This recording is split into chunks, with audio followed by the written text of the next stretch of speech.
something else. So they were very skillful. Yeah. But they did show us. Yeah. So, and it's good that they showed us, because the technology crashed and burned at Xerox. And they used to call the, what's that? No, I was just... Why? Yeah, why? Oh, I actually thought a lot about that, and I learned more about that with John Scully later on, and I think I understand it now pretty well.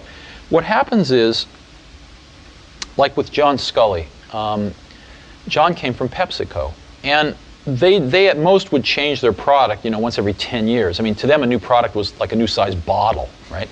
So if you were a product person, you couldn't change the course of that company very much. So who influenced the success of PepsiCo? The sales and marketing people. Therefore, they were the ones that got promoted, and therefore they were the ones that ran the company. Well, for PepsiCo, that might have been okay, but it turns out the same thing can happen in technology companies that get monopolies, like, IBM and Xerox. If you were a product person at IBM or Xerox, so you make a better copy or a better computer. So what? When you have a monopoly market share, the company's not any more successful. So the people that can make the company more successful are sales and marketing people, and they end up running the companies. And the product people get driven out of the decision-making forums. And the companies forget what it means to make great products.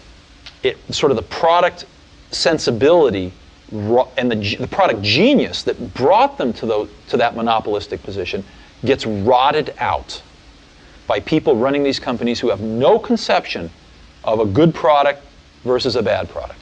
They have no conception of the craftsmanship that's required to take a good idea and turn it into a good product. And they really have no feeling in their hearts, usually, about wanting to really help the customers. So that's what happened at Xerox. The people at Xerox PARC used to call the people that ran Xerox toner heads. And these toner heads would come out to Xerox PARC, and they just had no clue about what they were seeing. And for our audience, toner is what? Oh, toner. Toner is what you put into a copier. Yeah, the toner that you add to an industrial copier. The black stuff. The black stuff, yeah. So basically they were copier heads that just had no clue about a computer or what it could do.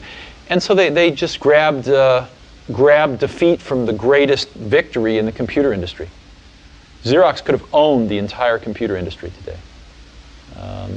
Could have been, a company 10 times its size. Could have been IBM. Could have been the IBM of the 90s. Could have been the Microsoft of the 90s. So, but anyway, that's all ancient history. It doesn't really matter anymore. Sure.